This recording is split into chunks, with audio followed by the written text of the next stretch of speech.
கிறிஸ்துவுக்குள் பிரியமான அன்பு சகோதர சகோதரிகளே, கர்த்தராகிய இயேசு கிறிஸ்துவின் நாமத்தினாலே அன்பின் வாழ்த்துக்கள்.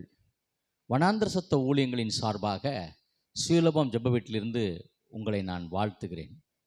இந்த நாளிலே நாம் தியானிக்க எடுத்துக்கொண்ட வேத பகுதி 2 கொரிந்தியர் புஸ்தகம் 2ஆம் அதிகாரம் 15வது வசனம். ஆவிக்குரியவன் எல்லாவற்றையும் ஆராய்ந்து நிதானிக்கிறான், ஆனாலும் அவன் மற்றொருவனாலும் ஆராய்ந்து நிதானிக்கப்படான். இந்த ஒரு வசனத்தை மையமாக வைத்து வேதத்திலே சில ஆராய்ச்சிகளை தியானம் செய்ய ஆசைப்படுகிறேன். மனுஷ சத்தமா தேவ சத்தமா, இதுதான் இந்த நாளில் நாம் தியானிக்க எடுத்துக்கொள்கிற வேத பகுதி. சுருக்கமாக இந்த நாளில் நான் உங்களுக்கு சில சம்பவங்களை, சில தேவ மனிதர்களை உங்கள் கண்முன் நிறுத்தி அழைத்து செல்ல விரும்புகிறேன். கர்த்தர் நம்மை ஆஸ்வதிப்பாராக. என்னோடு கூட வேதத்தை திருப்பிக் கொள்ளுங்கள். ஆதியாகமம் புஸ்தகம் 2வது அதிகாரம் 17வது வசனத்துக்கு நேராக உங்களை அழைக்கிறேன். 2ஆம் அதிகாரம் 17வது வசனம் வாசியுங்கள். ஆனாலும் நன்மை தீமை அறியத்தக்க விருட்சத்தின் கனியை புசிக்க வேண்டாம், அதை நீ புசிக்கும் நாளில் சாகவே சாவா என்று கட்டளையிட்டார். பின்பு தேவனாய கர்த்தர் மனுஷன் தனிமையாக இருப்பது நல்லதில்லை என்று ஏற்ற துணை அவனுக்கு உண்டாக்குவேன் என்றார். இது வரைக்கும் பிரச்சனை இல்லை. இப்போ ஆண்டவர் சொல்கிறார், தேவன் தம் மனுஷனில் எடுத்த விலா எலும்பை எடுத்து, அப்பொழுது 21 வாசிங்க. அப்பொழுது தேவனாய கர்த்தர் ஆதாமுக்கு அயர்ந்த நித்திரையை வர பண்ணினார். அவன் நித்திரை அடைந்தான்.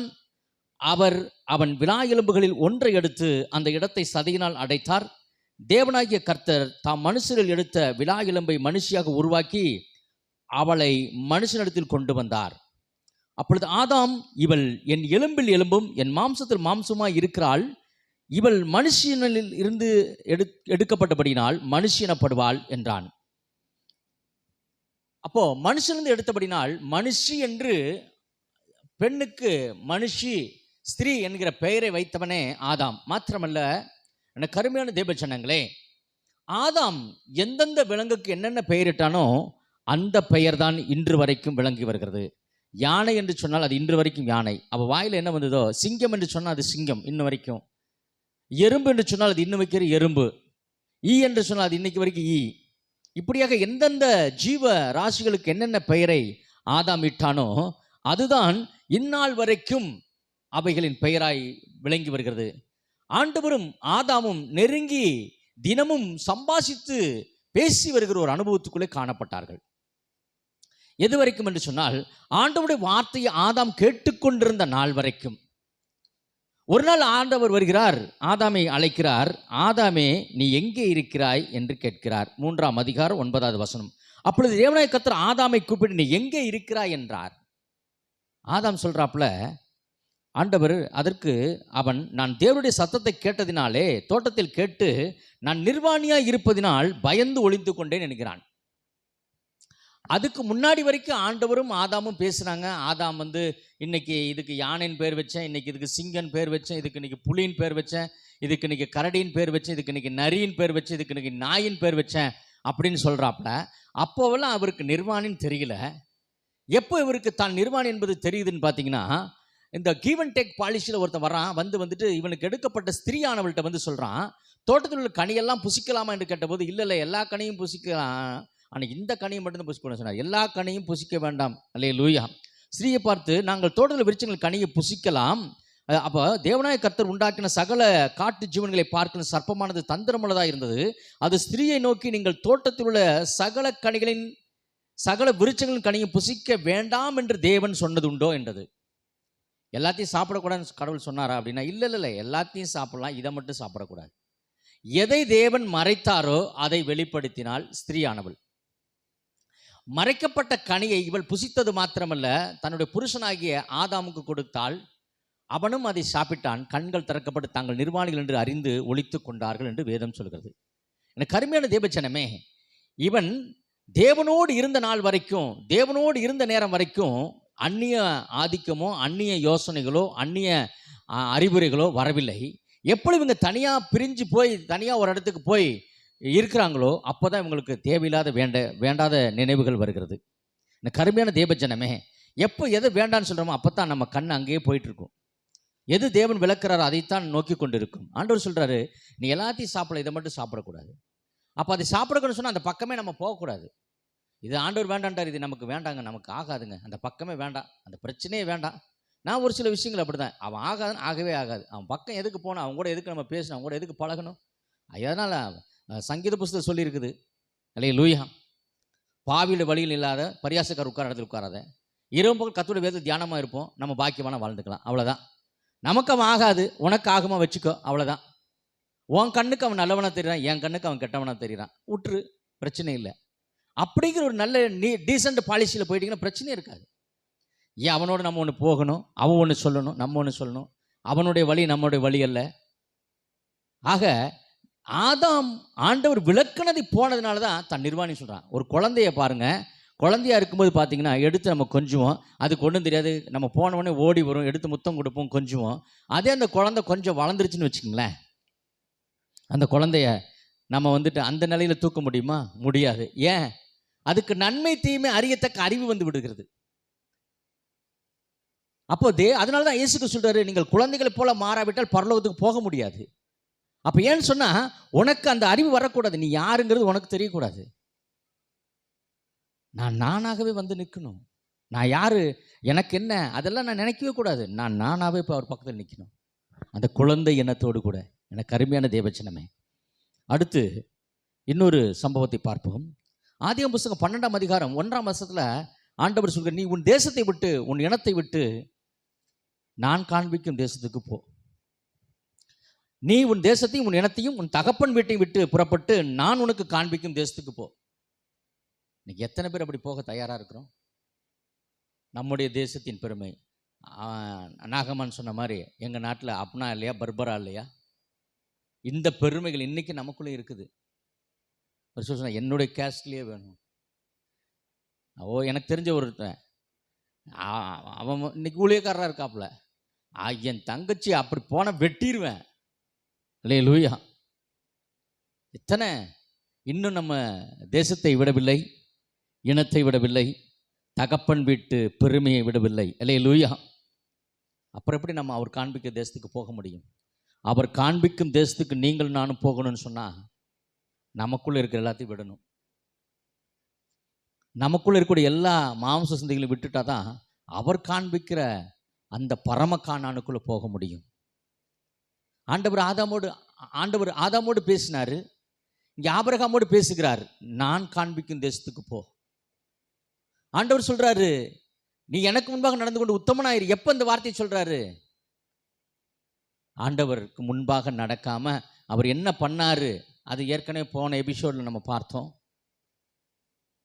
ஆண்டவர் அதனால தான் அந்த நாள் தள்ளி போனது, காலம் போனது, அதுக்கு ஒரு சந்ததி வந்தது, அதெல்லாம் நம்ம பார்த்தோம். இங்கே ஆண்டவர் சத்தத்தை கேட்காம அவர் சாராயின் சத்தத்தை கேட்டதுனால தான் ஒரு பிரச்சனைக்குள்ளே ஆபிரகாம் போனார். அதனால தான் ஆண்டவர் சொன்னார், நீ எனக்கு முன்பாக நடந்து கொண்டு உத்தமனாயிரு. உன் மனைவிக்கு முன்பாக நடந்து கொண்டு நீ உத்தமனாக இருக்கிறது முக்கியம் இல்லப்பா, எனக்கு முன்பாக நடந்து கொண்டு உத்தமனாயிரு. அதனால தான் ஆபிரகாம் ஐயா என்ன பண்ணார், ஈசாக்க பலி கொடுக்க போகும்போது முதல்ல சாராய் அம்மாவை பேச்சை கேட்டு தான் ஆகாரோடு சேர்ந்தார். இப்போ ஆபிரகாம் ஐயா சாராள் அம்மாட்ட கேட்கல, வேலைக்காரனை கூப்பிட்டுக்கிட்டாரு, நெருப்பு எடுத்துக்கிட்டாரு, கட்டை எடுத்துக்கிட்டாரு, கத்தி எடுத்துக்கிட்டாரு. சாமுவேலை கூப்பிட்டாரு, ஈசாக்கை கூப்பிட்டாரு, நேராக ஆண்டவர் சொன்ன மலைக்கு போனார். அப்போ கேட்குறாப்புல, அப்பா விறகு இருக்குது, நெருப்பு இருக்குது, ஆடுங்க, கர்த்தர் பார்த்துக்குவார். அல்லேலூயா. இந்த சிந்தை தாங்க உங்களுக்கு எனக்கு வேணும். கர்த்தர் பார்த்துக்குவார், கர்த்தர் பார்த்துக்குவார். அந்த ஆண்டவருடைய சத்தத்தை கேட்டோன்னு சொன்னால் கர்த்தர் பார்த்துக்குவாருங்கிற அந்த நிச்சயம் நமக்குள்ளே வரும். ஆண்டவருடைய சத்தத்தை கேட்காம மனுஷ சத்தத்தை கேட்டோம்னா அடுத்த யோசனை நமக்கு வரும். ஆண்டவர் சத்தத்தை கேட்கறதுக்கு எப்போ நீங்கள் நான் தயாராக இருக்கிறோமோ அப்போ நமக்கு அந்த ஒரு விசுவாசம் நமக்குள்ளே வந்துடும். எனக்கு அருமையான தேவஜனமே, அதே ஆதியாகமம் புஸ்தகம் 18வது அதிகாரத்தை பாருங்க, 18ல் 14 பாசுங்க. கர்த்தர் ஆகாத காரியம் உண்டோ, உற்பத்தி காலத்தினுடைய திரும்ப வருவேன், சாராளுக்கு குமாரன் இருப்பான் என்றார். அதன்படியே சாராய்க்கு கர்த்தர் குமாரனை கொடுத்தார். கருமையான தேவஜனமே, ஆண்டவருடைய சத்தத்தை கேட்கறதுக்கு என்னைக்கு நீங்களும் நானும் இடம் கொடுக்கலையோ அப்போ ஆண்டவர் உங்கள்கிட்ட என்னட்டு பேச மாட்டார். ஆண்டவர் உங்கள்கிட்ட என்னட்டு பேசணும்னு சொன்னால் ஆண்டவருடைய சத்தத்துக்கு கீழ்ப்படியணும். அல்லேலூயா. நம்ம பார்க்கிறோம், நியாயாதிபதி புஸ்தகத்தில் வாசிக்கும் போது பார்த்தீங்கன்னா 13ஆம் அதிகாரம் 3வது வசனத்தில் அங்கே ஆண்டவர் பேசுகிறாரு. ஆண்டவர் பேசும்போது அவனுக்கு சந்தேகம் வந்துடுது. சந்தேகம் வந்துட்டு, பேசுனது நீங்கள் தானா அப்படின்னு வந்து கேட்குறாப்புல மனோவா. அப்போ ஆண்டவர் சொல்கிறார் பாருங்க, எவ்வளோ அழகாக. எடுத்துக்கொள்ளுங்கள், நியாயாதிபதிகள் புஸ்தகம் 13வது அதிகாரம் 3வது வசனம் வாசியுங்கள். 13:3. கர்த்தருடைய தூதனானவன் அந்த ஸ்திரீக்கு தரிசனமாகி அவளை நோக்கி, இதோ பிள்ளை பெறாத மலடியான நீ கர்ப்பம் தரித்து ஒரு குமாரனை பெறுவாய். யார்கிட்ட சொல்றாரு? ஸ்திரீயை பார்த்து. ஏன்னா ஆண்களை குறித்தே பேசிட்டு வராரு அப்படின்னு நினைக்காதபடிக்கு இங்கே மனோவோட மனைவி கிட்ட ஆண்டவர் பேசுகிறார். மனோகிட்ட மனைவி கிட்ட பேசி சொல்றாரு, நான் உன்னுடைய மலடி என்கிற பெயரை மாற்றி, அல்லேலூயா, நீ கர்ப்பம் தரித்து குமாரனை பெறுவாய். ஆதலால் நீ திராட்சரசம் மதுபானம் குடியாதபடிக்கும் தீட்டானது ஒன்று புசியாதபடிக்கும் எச்சரிக்கையாயிரு. மனவா தன் மனைவிக்கு பின்னாலே போய் அவரிடத்தில் வந்து, இந்த ஸ்திரியோடு பேசினவர் நீர்தானா என்று அவரிடத்தில் கேட்டான். அவர் நான் தான் என்றார். அப்பொழுது மனோவா சொன்னதெல்லாம் நிறைவேறும்போது அந்த பிள்ளை எப்படி வளர்க்க வேண்டும், அதை எப்படி நடத்த வேண்டும் என்று கேட்டான். கர்த்தருடைய தூதனானவன் மனோவாவை நோக்கி, நான் ஸ்திரியோடு சொன்ன யாவற்றிற்கும் அவள் எச்சரிக்கையாயிருந்து திராட்சை செடியில் உண்டாயிருக்கிறதொன்றும் சாப்பிடாமலும் திராட்சை ரசமும் மதுபானமும் குடியாமலும் தீட்டானது யாதொன்றையும் புசியாமலும் நான் அவளுக்கு கட்டளையிடலாம் கை கொள்ள கடவாள் என்றார். அல்லேலூயா. அப்ப கர்த்தருடைய வார்த்தைக்கு கீழ்ப்படுகிறவளாய், கர்த்தருடைய வார்த்தையை கேட்கிறவராய் இருக்கும் பொழுது கர்த்தர் மலட்டுத்தன்மையை மாற்றுகிறார். அல்லேலூயா. கருமையான தேவஜனமே, ஆண்டவர் ஆதாமோடு பேசினார், ஆபிரகாமோடு பேசினார், மனோவாவோட மனைவியோடும் பேசினார். லூக்கா புஸ்தகத்தை நம்ம வாசிக்கும் போது 1ஆம் அதிகாரம் 31வது வசனத்துல அங்கேயும் சொல்லுகிறார், அல்லேலூயா, நீ ஒரு குமாரனை பெறுவாய், அவருக்கு இயேசு என்று பெயரிடுவாயாக. இது எப்படியாகும்? இது சாத்தியமில்லையே அப்படின்னு சொல்லும்போது ஆண்டவர் சொல்றாரு, உன் இனத்தாளாகிய எலிசபெத்து போய் பாரு, இப்போ அந்த அம்மா மாசமா இருக்கிறாங்க. அல்லேலூயா. அதை நம்ம வேதத்தில் வாசிக்கிறோம். இந்த கருமையான தேவஜனமே, கர்த்தர் சொல்கிற வார்த்தைக்கு நீங்களும் நானும் கீழ்ப்படியணும். ஆண்டவருடைய மனுஷ சத்தமா அல்லது தேவ சத்தமா? அநேக நேரங்களில் நம்ம மனுஷ சத்தங்களே கேட்டு கேட்டு கேட்டு கேட்டு நம்முடைய வாழ்க்கையை வீணடித்து கொண்டு கர்த்தருடைய சித்தத்தை செய்வதில்லை, கர்த்தருடைய திட்டத்துக்கு நாம் இடம் கொடுப்பதே இல்லை. ஆதியாகமம் புஸ்தகம் 16 சொல்லு, சாரா ஆபிரகாமை நோக்கி, நான் பிள்ளை பெறாதபடிக்கு கர்த்தரின் கர்ப்பத்தை அடைத்திருக்கிறார், என் அடிமை பெண்ணோடு சேரும், ஒருவேளை அவளால் என் வீடு கட்டப்படும் என்றால் சாராயின் வார்த்தைக்கு ஆபிரகாம் செவி கொடுத்தான். 12:1 ஆண்டவர் சொன்ன வார்த்தைக்கு ஆண்டவர் 12ஆம் அதிகாரத்தில் சொல்றார், உன்னை நான் திரளாக பெருக பண்ணுவேன். அல்லேலூயா.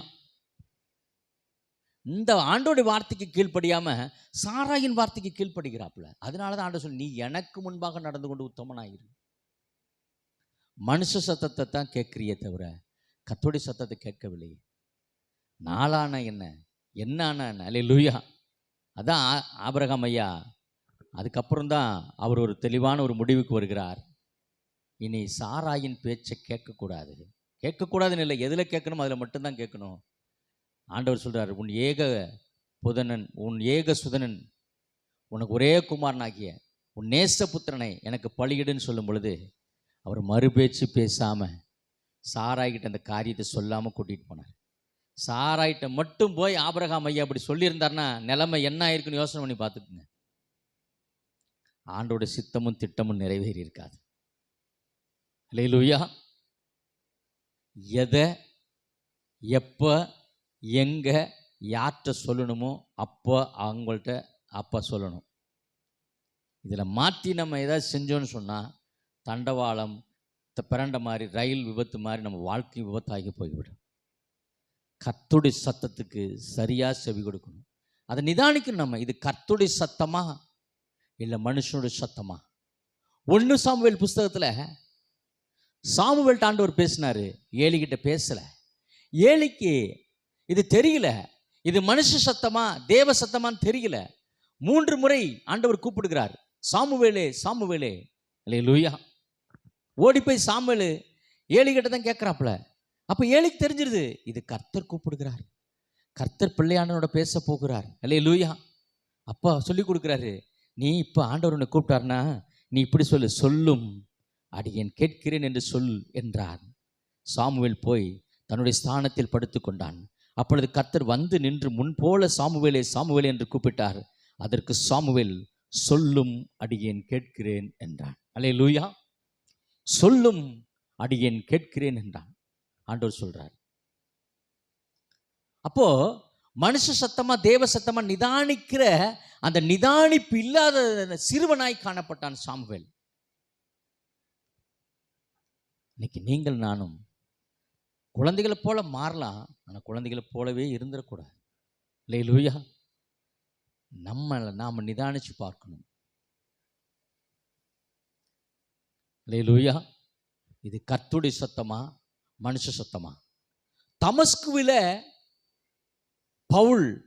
பவுலை கர்த்தர் சந்திக்கிறார்.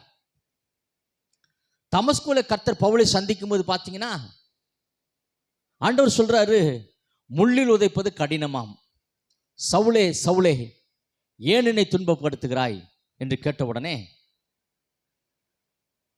பவுலாய் மாறின சவுல் கேட்கிறாப்புல, நீங்க யார்? அல்லேலூயா.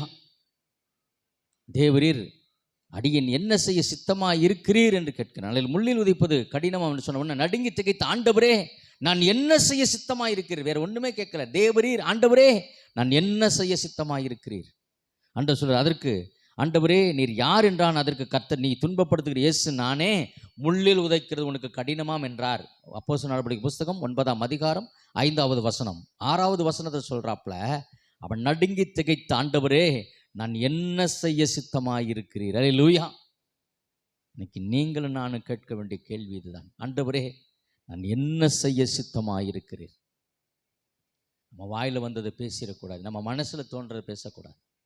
ஆண்டவர்கிட்ட கேட்கணும். நான் டெய்லி காலையில் எழுந்திரிச்சோன்னு சொல்லுவேன், உங்கள் நல்ல ஆவி என்னை செம்மையான வழியில் நடத்துவீராக. என் வாய்க்கு காவல் வைத்து எதை நான் பேசணும் அதை பேசணும், எதை பேசக்கூடாது பேசாதபடி தடை செய்யுங்க ஆண்டவரே. அதையும் மீறி சில நேரத்தில் தவறுகள் வந்து விடுகிறது. நான் உடனே முழங்கால் போட்டு ராத்திரியில் ஜெபம் பண்ணிட்டு படுப்பேன். கருமையான தேவச்சனமே, ஆண்டவர் சொன்னபடி போனனால தான் பவுல் எத்தனை இடத்துல ஸ்தாபிச்சார், எத்தனை சபைகளை ஸ்தாபித்தார். எபேசு பட்டணம், கொரிந்து பட்டணம், தெசலோனிக்க பட்டணம், அந்தியோகிய பட்டணம், எத்தனை பட்டணங்களுக்குள்ள போய் ஆண்டவருடைய வார்த்தையை கட்டினார். பேதுரு கூட முகமுகமாக எதிர்த்தார்னு அல்லேலூயா கலாத்தியர்னு எழுதியிருக்குது. அல்லேலூயா. கலாத்தியர் 3ஆம் அதிகாரத்தில் மட்டுமில்லை, 2 இடத்துல பவுல் அல்லேலூயா கடிந்து கொள்கிற அப்போஸ்தலர் நிருபத்தில் கூட பார்த்தீங்கன்னா பவுல் கடிந்து கொள்கிறார். அல்லேலூயா.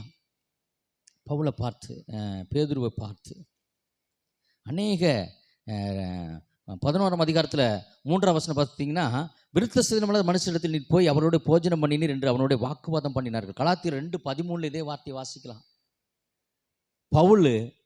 பவுலுக்கு சீனியர் பேதுரு. ஆனா பவுல் பார்த்தீங்கன்னா பேதுருக்கிட்ட போய் யோசனை சொல்றாரு, கடிந்து கொள்கிறார்.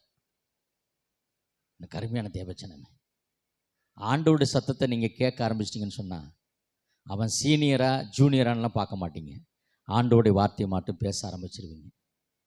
நான் எப்படி அவனுக்கு போய் சொல்றது? கவலையப்படக்கூடாது. ஆண்டவர் சொன்னார்னா போய் சொல்லுங்க, அது யாரா இருந்தாலும் சரி.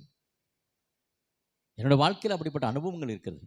நான் வேற ஒரு பகுதி கடந்து போன போது ஒரு மதிப்புக்குரிய உங்களோட இடத்துல போக முடியாது, செக்யூரிட்டி இருக்குது. ஆண்டவர் அவங்களுக்கு அந்த வார்த்தையை சொல்லுகிறாரு. நான் போய் சொல்லணும்னு போறேன், சுத்திலும் செக்யூரிட்டி என்னை பக்கத்தில் விட மாட்டுறாங்க. நான் இங்கிருந்து சத்தம் போடுறேன், எக்ஸ்கியூஸ் மீ அப்படின்ட்டு. அவங்க திரும்பி பார்க்குறாங்க. தி லார்ட் சேஸ் ஃபார் யூ, ஒரு ஒன் ப்ராப்பர்சி ஃபார் யூ அப்படின்னு அவங்க எப்படின்னு பார்க்குறாங்க. அப்புறம் பக்கத்தில் கூப்பிட்டாங்க, போய் சொன்ன உடனே அவங்க கட்டி பிடிச்சி அழுகிறாங்க. நான் அவங்க காரியத்தில் சொன்ன உடனே, அன்னைக்கு நான் சொல்லாமல் இருந்ததுன்னா ஆண்டவர் எங்கிட்ட கேட்டிருப்பாரு. எத்தனை விஷயங்கள் ஆண்டவர் எங்கிட்ட சொன்ன காரியங்களை நான் சொல்லி இருக்கிறேன். எனக்கு அருமையான தேவஜனமே, ஆண்டவர் பேச ஆரம்பிச்சிட்டாருன்னா சின்னவங்க பெரியவங்க, உயர்ந்தவங்க தாழ்ந்தவங்கன்னு பார்க்கக்கூடாது. நம்ம ஆண்டவர் நமக்கு சொன்னதை மாத்திரம் செய்ய பழகிக்கணும். ஆண்டவர் இது ஆனால் சரியாக புரிஞ்சுக்கணும், இது மனுஷ சத்தமா தேவ சத்தமா? அது மனுஷ சத்தமா அல்லது அந்த எக்ஸோட சத்தமானு? சில நேரத்தில் அவனும் கூட அவரை மாதிரி வந்து பேசுவான். அதை நம்ம புரிஞ்சுக்கணும். இந்த அப்போஸ்தலர் நடபடி புத்தகத்தில் பார்த்தீங்கன்னா, இவங்கெல்லாம் சீஷர்லாம் கூடி ஜெபம் பண்ணிட்டு இருப்பாங்க. பேதுரு ஜெயிலில் இருப்பார். பேதுரு ரிலீஸ் பண்ணணுங்கிறதுக்காக அவங்களாம் கூடி ஜெபம் பண்ணுவாங்க. அப்படி ஜெபம் பண்ணிட்டு இருக்கும்போது பார்த்தீங்கன்னா, அந்த ரோதை என்கிற பெண்ணு வந்து சொல்லுவா, பேதுரு வந்துட்டாரு. இவங்க எதுக்காக ஜெபம் பண்ணிட்டு இருப்பாங்கன்னு பார்த்தீங்கன்னா, இந்த ரோதை பேதுருடைய ரிலீஸ்க்காக ஜெபம் பண்ணிட்டு இருப்பாங்க. ஆனால் இந்த ரோதை வந்து கரெக்டாக இது பேதுருவோட சத்தம்னு சொல்லி கேட்டுட்டு போய் கதவை திறக்க போவா. அவங்க சொல்லுவாங்க, இல்லை இல்லைன்ட்டு. நம்ம விசுவாசம் இல்லாத ஜெபம் சில நேரத்தில் இருக்கும். அது நம்மள்ட்ட இருக்கக்கூடாது. பேதுரு கூட தட்டி எழுப்பும்போது அவருக்கு புரியல. கை காலில் இருந்த விலங்கெல்லாம் அவிழ்ந்ததுன்னு வேதத்தில் வாசிக்கும். கர்த்தருடைய சத்தமா மனுஷனுடைய சத்தமா நிதானிச்சு கொள்ளுங்கள். அல்லேலூயா. கர்த்தருடைய சத்தம் எது, மனுஷனுடைய சத்தம் எதுங்கிறது நம்ம நிதானித்து கொள்ள வேண்டியது மிக மிக அவசியமாக இருக்கிறது. அதனால தான் சொல்கிறாரு, பவுல் எழுதும்போது சொல்கிறாரு, 1 கொரிந்தியர் 2:15, ஆவிக்குரியவன் எல்லாவற்றையும் ஆராய்ந்து நிதானிக்கிறான், ஆனால் அவன் மற்றொருவனாலும் ஆராய்ந்து நிதானிக்கப்படான். நீங்கள் நானும் நிதானிக்கணும். மனுஷ சத்தமா தேவ சத்தமா? நிறைய இருக்குது சம்பவங்கள். ஆண்டவருடைய பேச்சு குரலா அல்லது சாத்தானுடைய குரலான தெரியாத அளவுக்கு கன்ஃபியூஸ் ஆன இடமெல்லாம் இருக்குது. நீங்களும் நானும் தெளிவாய் புரிந்து கொள்ள வேண்டும். அதற்கு அவசியம் ஜபம். இயேசு கிறிஸ்து 3 வருஷம் ஊழியத்துக்கு எப்பெல்லாம் ஜபம் பண்ணார்? இரவெல்லாம் ஜபம், பகலெல்லாம் ஊழியம். மார்க் 1:35 எடுத்து பார்த்தீங்கன்னா, இருட்டோடு எழுந்து ஜபம் பண்ண போனார்னு இருக்கும். அவர் இருட்டோடு எழுந்து ஜபிக்க போனார். இரவெல்லாம் ஜபம், பகலெல்லாம் ஊழியம். எனக்கு அருமையான தேவஜனமே, தேவ சமூகத்தில் காத்திருந்தீங்கன்னு சொன்னால் ஆண்டவர் பேசுகிறத தெளிவாக கேட்கலாம். ஆண்டவருடைய வார்த்தையை தெளிவாக கேட்கலாம். தானியேல் முழங்கால் போட்டு ஜெபம் பண்ணார், காபிரியேல் இறங்கி வந்தார். அப்போஸ்தலர் நடபடி புத்தகம் 10ஆம் அதிகாரத்தில் கொர்நேலியு முழங்கால் போட்டு ஜெபம் பண்ணா, காபிரியேல் இறங்கி வராப்புல. ஆண்டவர் பேசுகிற சத்தத்தை நீங்களும் நானும் கேட்கணும்னு சொன்னால் முழங்காலில் நின்னுங்க. உங்களுக்குள்ள இருக்கக்கூடிய எல்லா கருத்து வேறுபாடுகளை, கசப்பு வெறுப்புகளெல்லாம் புறந்தள்ளுங்க, முழங்காலில் நில்லுங்க. ஆண்டவர் பேசுங்க, ஆண்டவரோடு பேசுங்க. ஜெபம் என்பது ஆண்டவரோடு நீங்களும் நானும் பேசுகிற அனுபவம்.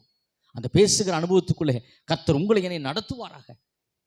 இந்த வார்த்தை கேட்டுக்கொண்டிருக்கிற என் அருமையான அப்பாவே, அம்மாவே, அண்ணனே, தம்பியே, அக்காவே, தங்கையே, பிள்ளைகளே, பேரப்பிள்ளைகளே, கர்த்தர் உங்களை ஆசீர்வதிப்பாராக. நீங்கள் நிதானிச்சுக்கங்க. இன்னைக்கு இது ஆண்டவருடைய சத்தமா மனுஷ சத்தமா? இன்னைக்கு நிறைய மனுஷ சத்தங்கள் கேட்குது. அதுக்கு நிறைய நேரம் கொடுக்குறோம். என்ன சொல்ல போனால், இந்த செய்தியை கேட்குறவங்க கொஞ்சம் பேர், உலக காரியங்களை பார்க்குறவங்க கோடிக்கணக்கான பேர் பார்க்குறாங்க. ஏன்னு சொன்னால் இது தேவ சத்தம். தேவ சத்தம் தேவ பிள்ளைகளுக்காக அருளப்பட்டிருக்கிறது. மனுஷ சத்தத்தை கேட்பதை பார்க்கலாம். கர்த்தர் பேரில் பற்றுதலாக இருப்பது நலம் என்பதை பற்றிக்கொண்டு ஆண்டோடைய வார்த்தையை தேடி கேளுங்க. கர்த்தர் உங்களை ஆசீர்வதிப்பாராக. ஜெபிப்போம், கண்களை மூடுவோம். கிருபையில் நல்ல ஆண்டவரே, இந்த நாளில் நீர் பேசின நல்ல வார்த்தைகளுக்காக ஸ்தோத்திரம். 1 கொரிந்தியர் புத்தகம் 11:31 இப்படியாக சொல்கிறது, நம்மை நாம் நிதானித்து அறிந்தோம் என்று சொன்னால் நாம் நியாயம் தீர்க்கப்பட மாட்டோம். ஆமாண்டவரே, நாங்கள் நியாயம் தீர்க்கப்படாதபடிக்கு இது தேவ சத்தமா மனுஷ சத்தமா என்று நிதானிக்கிற அறிவை எங்கள் ஒவ்வொருவருக்கும் கர்த்தர் தந்து காத்து வழி நடத்துங்க.